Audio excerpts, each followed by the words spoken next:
And that is precisely what Maya means. It means we're being fooled into believing in the reality of the feeling of the show of things. Maya in Sanskrit, it means while.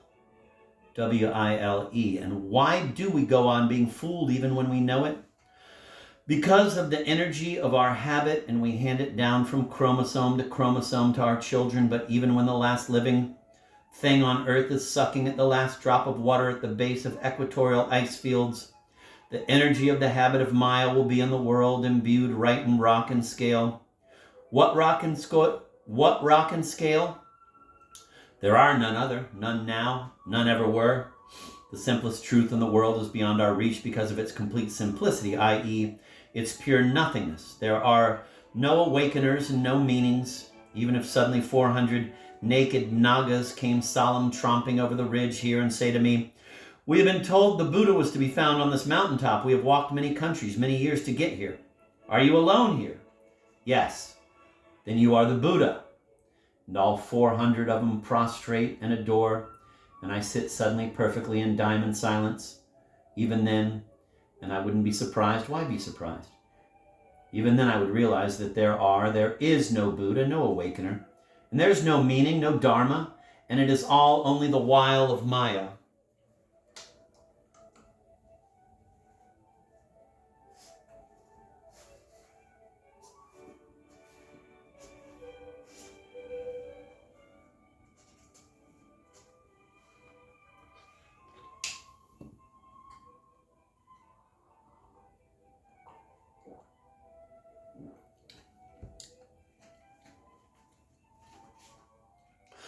For morning, enlightening gorge is only a beautiful dream, the wick of a bird, the long blue-brown shadow of primal mist dews falling sunwise across the firs, the hush of the creek ever constant, the burlying bum trees with smoke heads around a dewdrop central pew pool, and all the phantasmagoria of orange, golden, imaginary heaven light blossoms in my eyeball apparatus that connects and wild to see it. The porches of the ear that balance liquidly to purify hearings into sounds. The ever-busy gnat of mind that discriminates and vexes differences. The old dry turds of mammals in the shed, the bizong of morning flies. The few wisps of cloud, Amita's silent east. The hill bump heavy Matternock bald. It's all one rare liquid dream imprinting? On my end plates of nerves, and as I say, not even that. My God, why do we live to be fooled? Why do we fool to be alive? Holes in the wood whirl, wisp water from sky to gene kidney, pulp from park to paper stall, dirt from dry to reaming received, soap in, up, twirl, green worm, leaves wrung out of toil of constant eeing, little bug dingly, lingers, winging, sings, morning void, devoid of loy. Enough, I've said it. Enough, I've said at it all. And there's not even a desolation and solitude. Not even this page, not even words, but the prejudged show of things impinging on your habit energy. Oh, ignorant brothers, oh, ignorant sisters, oh, ignorant me, there's nothing to write about. Everything is nothing, there's everything to write about. Time, things, why, fools, 3 fools, 12 fools, 8 and 65 million, swirls of innumerable epochs of fools. What you want me do, rail? It was the same for our forefathers who are long dead, long of dirt compounded. They fooled. No transmission of great knowing to us from their chromosome worms. It will be the same for our great-grandchildren, long unborn of space compounded. They and dirt and space, whether as dirt or whether as space, what matters it? Come now, children, wake up. Come, now's the time, wake up. Look closely, you're being fooled. Look close, you're dreaming. Come now, look. Being and not being, what's the difference? Prides, animosities, fears, contempts, slights, personalities, suspicions, sinister forebodings, lightning storms, death, rock. Who told you that Rhadamanthus was all there? Who writes wrong on the who, the why, the what, wait, oh thing? I, oh, mo. De graga. No pa ra to ma ni ko sa para ri ma toma na pashu bizari I-O-O-O-O-M-M-M, S-O-S-O-S-O, S-O-S-O-S-O-S-O, S-O-S-O-S-O-S-O. Who, what, why, when. It's Ibto, rat. After that there never was. That's all there is to what there's not. Boom. Up in the valley and down by the mountain, the bird. Wake up, wake up, wake up, wake, wake, wake, wake, awaken, awaken, awaken, awaken, now. This is the wisdom of the millennial rat.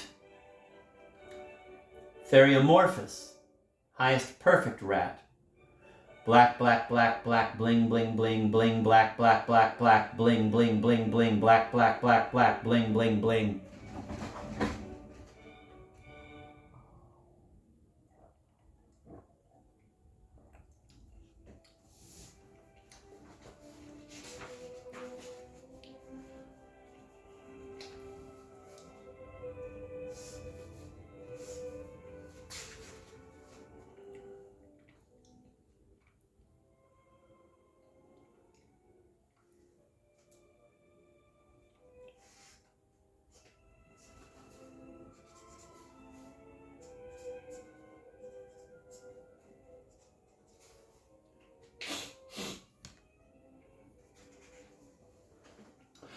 Sword, etc., flat part of an oar or calamity, sudden, vio dashing young fellow, lent gust of wind, forcible stream of leaf, air, blare of a trumpet or horn.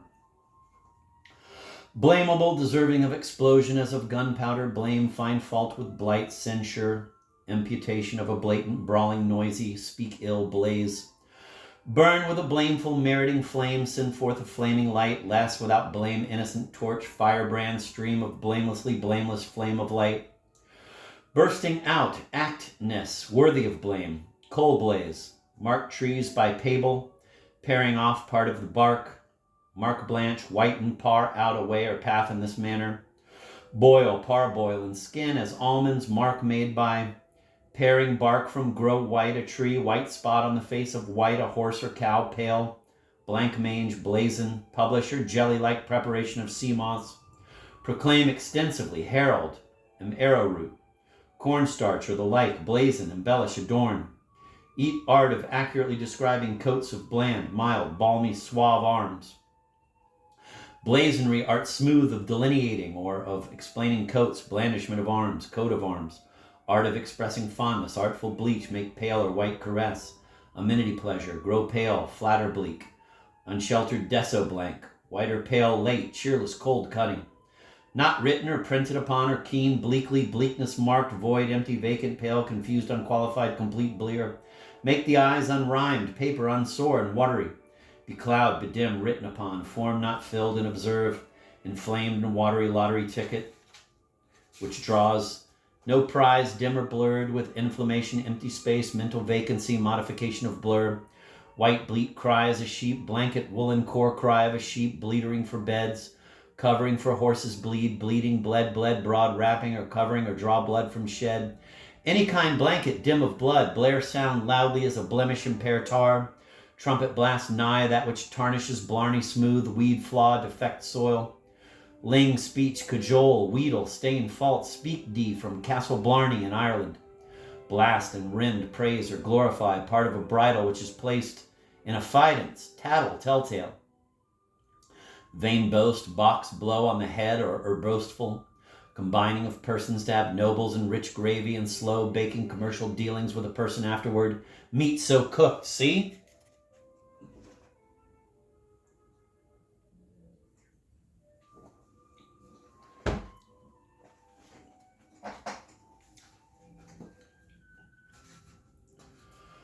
The moon, she come peeking over the hill like she was sneaking into the world with big sad eyes. Then she'd take a good big look and show her no-nose, and then her ocean cheeks, and then her blemished jaw, and oh, what a round old moon, lugu face it is.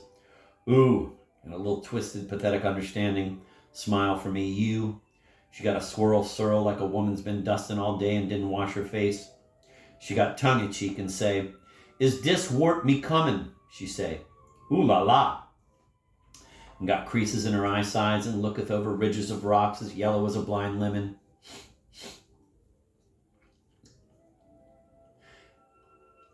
And oh, she said, she let old sun go first 'cause he's after her this month. Now cat mouse play moon come late. She got a rougey, twooty mouth, like little girls who don't know how to smear on lipstick. She got a bump in her forehead from a fire rock. She's bursting at the seams with moon goodness and moon fat and moon golden fire, and over her golden eternal angels sprinkle imaginary flowers. She's lord and master, lesbian king of all the blue and purple survey of her ink kingdom. Though the sun's left his ravaged glow, she looks on't content and convinced in a minute. His fire will bank as always, then she'll ensilver the night whole. Rise higher too, her triumph is in our east rolling kneel of earth.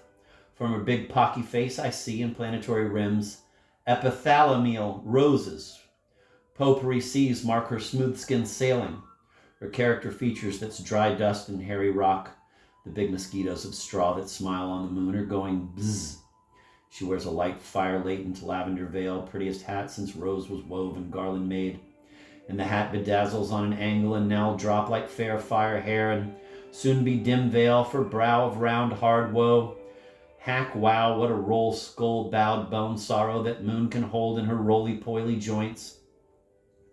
She's tendered on an insect's leg, violent black purple as the west as her veil spreads, face covers, wisps, ineffates. Pretty soon now. She blears in her veil of blurs, now mystery marks where oft you've seen expressive sadness. Now is just level sneer of moon conveying her round respects to us moonmen mad. All right, I buy. It's just an old dut ball burling into view because we're rolling upside, bulky down around in planetary arrangements, and it's just to come. What's all the pose and posy about? Finally, she's abandoning her veil for cleaner pastures. She heads for higher stores. Her veil drops off in little strips of silk as soft as a baby's eyes and softer than what he sees in dreams of lambs and fairies. Blimps of clouds dimple her chin. She has a twisted round mustache tutored up and pucky-walked, and so the moon looks like Charlie Chaplin. Not a breath of wind to tend her rising, and the west is a still cold. The south is mauve and majesties and heroes. The north, white strips and lavender soaks of ice and arctic steadfast voids. The moon is a piece of me.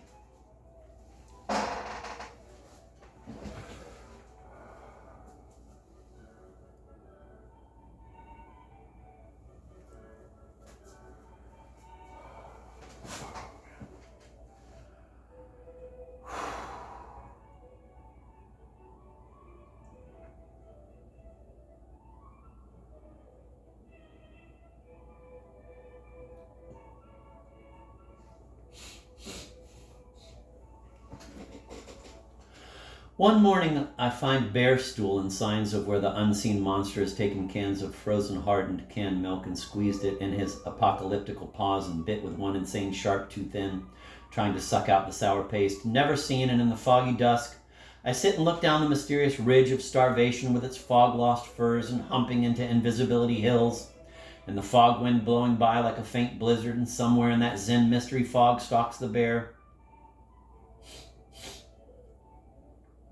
The primordial bear, all of it his house, his yard, his domain. King bear who could crush my head in his paws and crack my spines like a stick. King bear with his big mysterious black horse shit by my garbage pit. Though Charlie may be in the bunkhouse reading a magazine and I sing in the fog, bear can come and take us all. How vast that power must be. He is a tender silent thing crawling towards me with interested eyes from the mist unknowns of lightning gorge, the sign of the bears in the gray wind of autumn. The bear will carry me to my cradle. He wears on his might the seal of blood and reawakenings. His toes are webbed and mighty. They say you can smell him downwind at 100 yards. His eyes glint in the moonlight. He and the buck deer avoid each other. He will not show himself in the mystery of those silent foggy shapes, though I look all day. As though he were the inscrutable bear that can't be looked into, he owns all the northwest and all the snow and commands all mountains. He prowls among unknown lakes, and at early morning the pearl pure light that shadows mountainsides of fir make him blink with respect. He has millenniums of thus prowling here behind him. He has seen Indians in redcoats come and go, and will see it again. He continually hears the reassuring rapturous rush of silence, except near creeks. He continually is aware of the light material the world is made of, and never discourses, nor makes signs for meaning, nor complains of breath.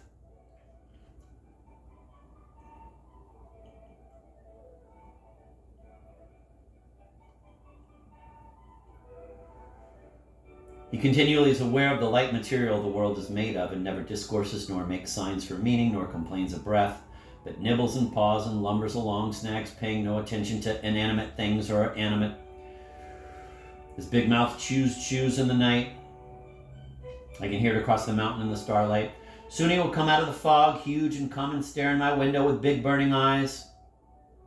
He is Avalokitesvara, the bear. I am waiting for him.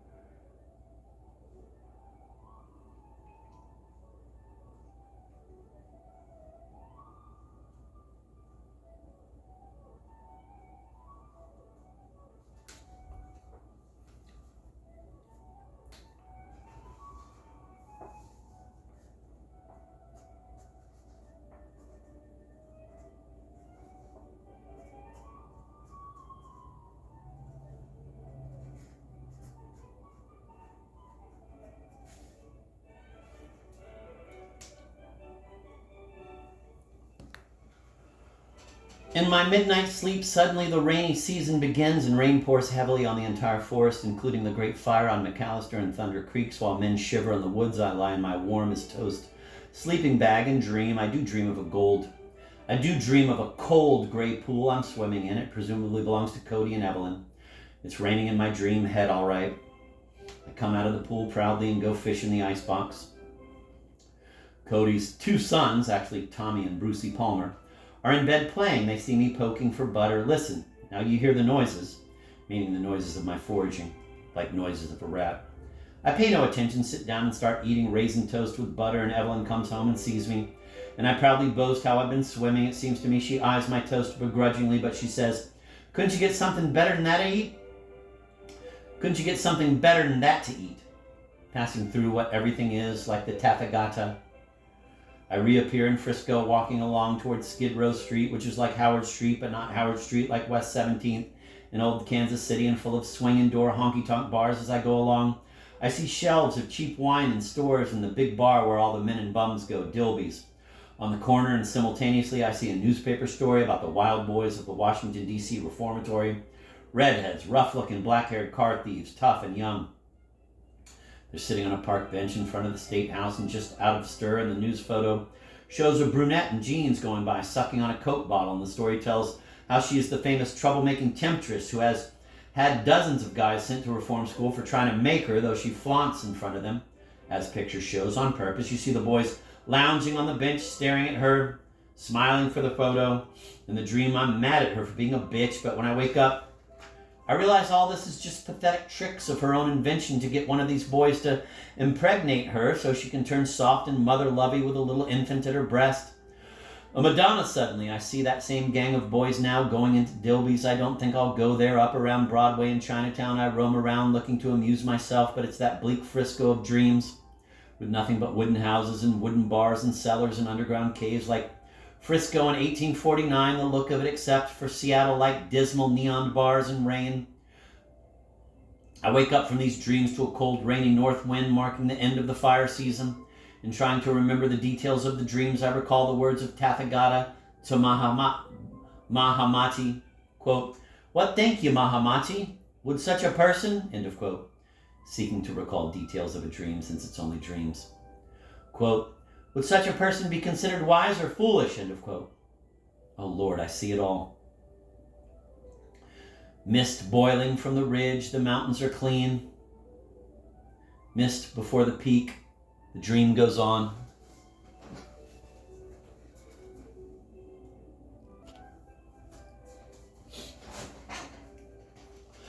As profound a man as you'll find anywhere is old Blackie Blake, whom I'd met at the week of fire school, where all of us walked around with tin helmets and learned how to dig progressive fire lines and put out fires till they were dead out, run our hands over the cold embers, and how to read azimuths and vertical angles on the fire finders, which turn and point to all directions of the compass, so you can cite the location of a scene fire. Blackie Blake, who was ranger of the Glacier District, who'd been recommended to me as a great old-timer by Jari Wagner.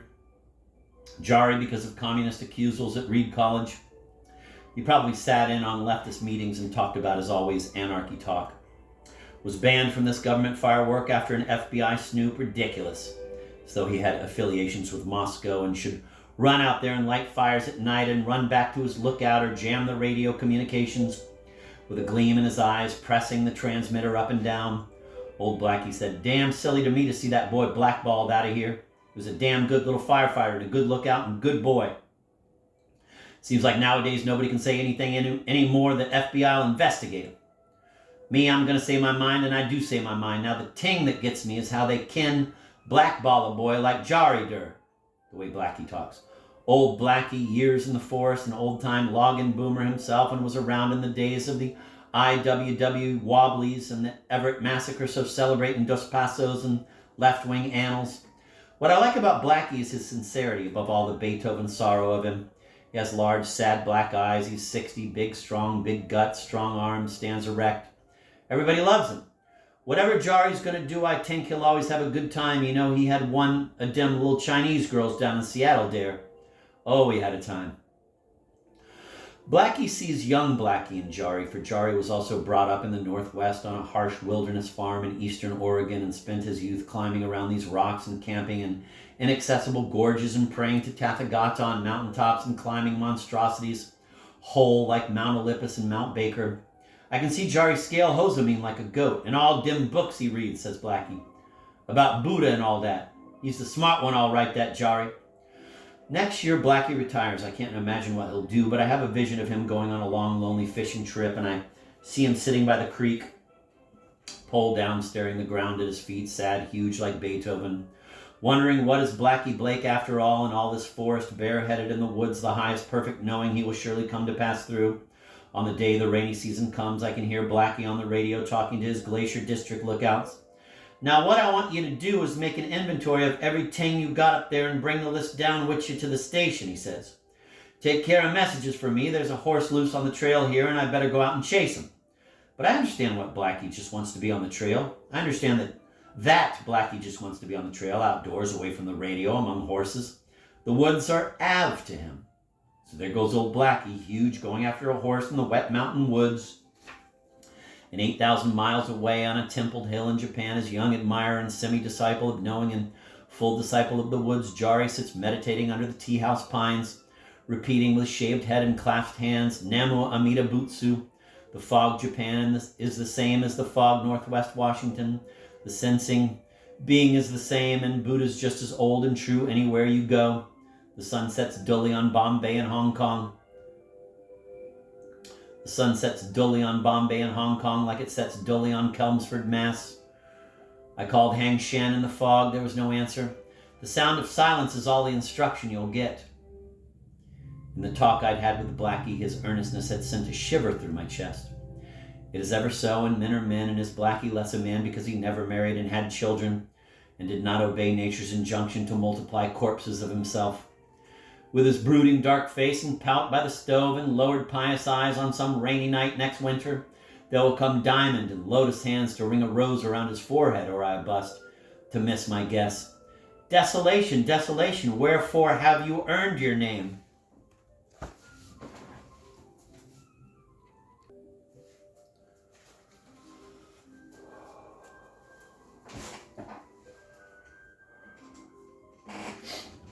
On Sunday, just because it's Sunday, I remember that as to say a spasm takes place in my memory chamber of the brain.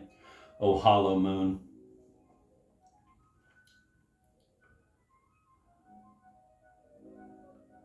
Sundays at Aunt Jean's in Lynn, I guess, when Uncle Christoph was alive, just as I sipped delicious and very hot black coffee after a good meal of spaghetti with super rich sauce, 3 cans tomato paste, 12 garlic cloves, half teaspoon oregano and all the basil in the paste and onions, and a dessert of 3 little delightful bites of peanut butter mixed with raisins and dried prunes, as Lord like a dessert.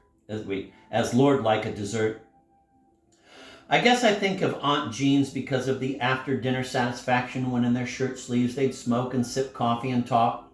Just because it's Sunday, I also remember the blizzard Sundays when Pa and me and Billy Artaud play the Jim Hamilton football game put out by Parker Game Company.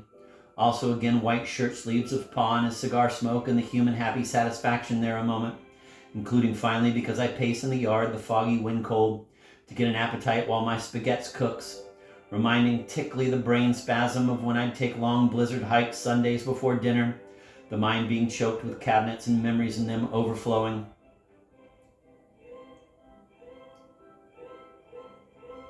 Some mystery makes the tick, the spasm, out it comes, and it's so sweetly pure to be human, I think. The bowl of my flowers that my heart aches from human. Sunday, the Sundays in Proust, I, the Sundays in Neil Cassidy's writings hidden away. The Sundays in all our hearts, the Sundays of long-dead Mexican grandees who remembered Orizaba Plaza and the church bells thronging in the air like flowers.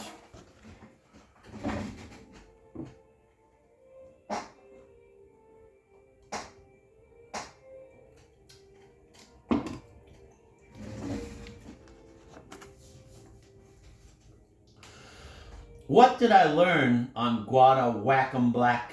I learned that I hate myself because by myself I am only myself, and not even that, and how monotonous it is to be monostonos, ponos, pert, puteriant. Poor. I learned to disappreciate things themselves, and handshan man mad me mop, I don't want it.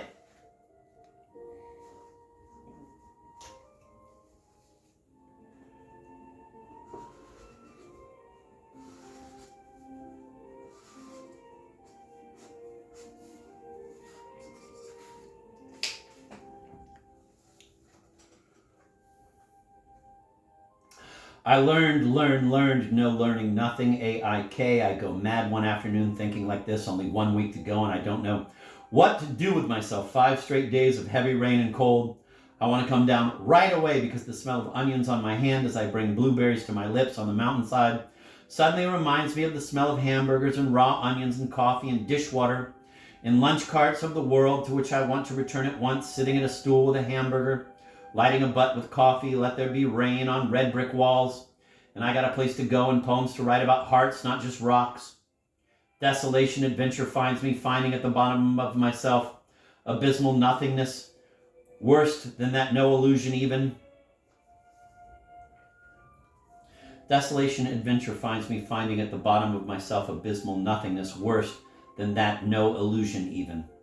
My mind's in rags. Then comes the last day of desolation with wings as swift as meditation. The world pops back into place as I wake up. Or as swift as thoughts of love, the old bacon rind is still out in the yard where the chip monkeys have been pecking and pippling at it all week, showing their sweet little white bellies and sometimes standing stiff in trance. Weird yawking birds and pigeons have come and rifled my blueberries clean off the grass. Creatures of the air feeding from fruits of the grass as is foretold. My blueberries, it's their blueberries. Every bite I took was a watermelon less in their larder. I bereaved them of 12 train loads. The last day on desolation will be easy enough to crack and crack. Now I go to abomination and whores yelling for hot water. It all goes back to Jari Wagner. My being here showing me how to climb mountains, Matterhorn in the crazy fall of 1955 when everybody on North Beach was wailing with tense religious beat and beatific excitement culminating dismally in Rosemary's suicide, a story already told in this legend. Jari, as I say, showing me how to buy a rucksack, poncho, down sleeping bag, camp cook kit, and take off for the hills with trail rations of raisins and peanuts in a bag, my bag with the inside rubber, and so the second to last night in desolation as I take a few bites out of it for meager dessert, the rubbery peanut raisin taste brings back the whole flood of reasons that took me to desolation in the mountains. The whole idea we worked out together on long hikes concerning a rucksack revolution with all over America millions of Dharma bums going up to the hills to meditate and ignore society. Oh yeah, yo yar, give me society. Give me the beauteous-faced whores with lumpy muscle shoulders full of rich fat and thick pearly cheeks. Their hands down between their skirts and bare feet, all the dimpled knees and yeah, the dimples in the ankle, yelling, agua caliente, to the madam. Their dress straps falling over clear halfway down their arms, so's one pressed breast shows almost out. The lunge power of nature, and you see the little fleshy corner of the thigh where it meets the under knee, and you see the darkness going under. Not that Jari would deny this, but enough of rocks and trees and yalloping Y-birds. I want to go where there's lamps and telephones and rumpled couches with women on them, where there are rich, thick rugs for toes, where the drama rages all unthinking, for after all, with that which passes through everything ask for one or the other. What am I going to do with snow? I mean real snow. It gets like ice in September, so I can no longer crunch it in my pails. I'd rather undo the backstraps of redheads, dear God, and roam the red brick walls of perfidious Samsara than this rash, rugged ridge full of bugs that sing in harmony and mysterious earth rumbles. Ah, sweet enough the afternoon naps I took of the grass in silence, listening to the radar mystery. And sweet enough the last sunsets when at last I knew they were the last, dropping like perfect red seas behind the jagged rocks. No, Mexico City on a Saturday night, yeah, in my room with chocolates in a box and Boswell's, Johnson and a bed lamp. Or Paris on a fall afternoon watching the children and the nurses in the windblown park with the iron fence and old rhymed monument. Yeah, Balzac's grave. And desolation is learned, and snow desolation there, beneath the fury of the world, where all is secretly well. Flights of gray birds come marrying to the rocks of the yard. Look around a while, then start pecking at little things. The baby chipmunk runs among them unconcerned. The birds look up quickly at a fluttering yellow butterfly, have the urge to run to the door and yell, "Hi-ya!" But that would be a frightful imposition on their little beating hearts. I close down all my shutters to all 4 points of the compass.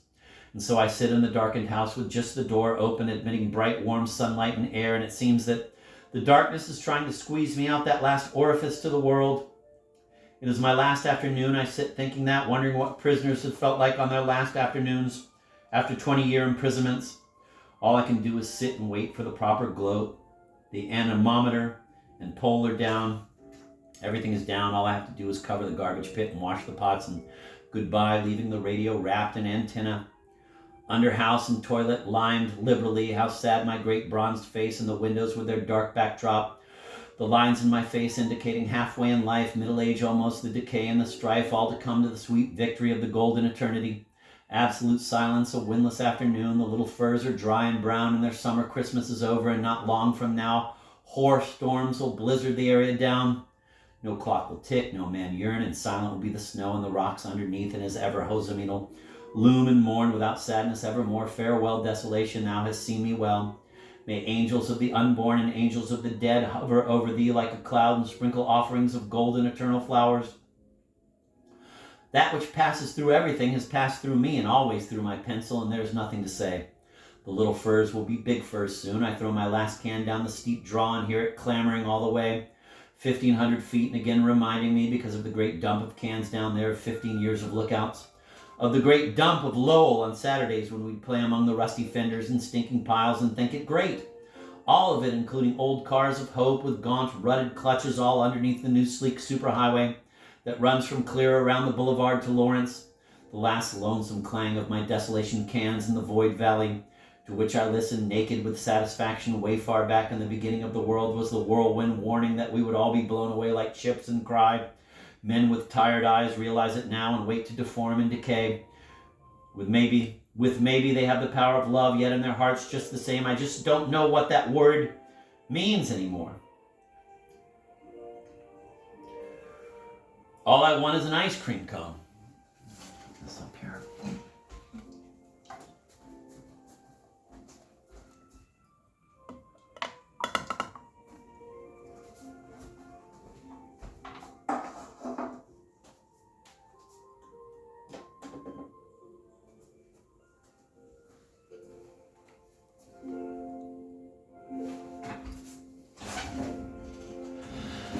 In 63 days, I left a column of feces about the height and size of a baby.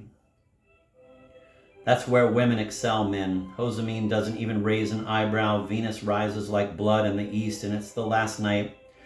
And it's a warm, though chill, fall night with mysteries of blue rock and blue space. 24 hours from said time, I expect to be sitting by the Skagit River cross-legged on my sawdust stump hole with a bottle of port wine.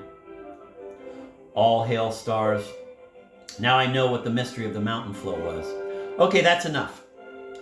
That which passes through everything passes through little bits of insulation plastic that I see lying discarded, nay more than discarded in the yard, and which was once a big important insulation for men, but is now just what it is, that which passes through everything so exultantly. I take it and yell, and in my heart, ho, ho, and throw it out west in the gathered dusk. Hush, and it sails a little black thing a while, then thuds in the earth, and that's that. That shiny little piece of brown plastic.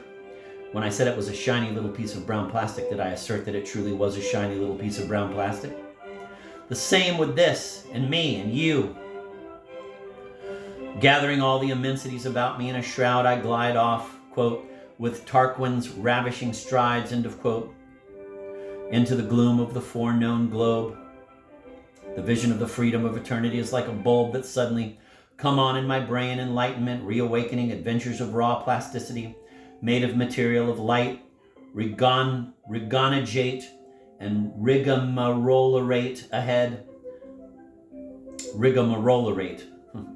I see through it all. Arg, oig, ello. Wait for me, Charlie. I'll be down with the Rain Man.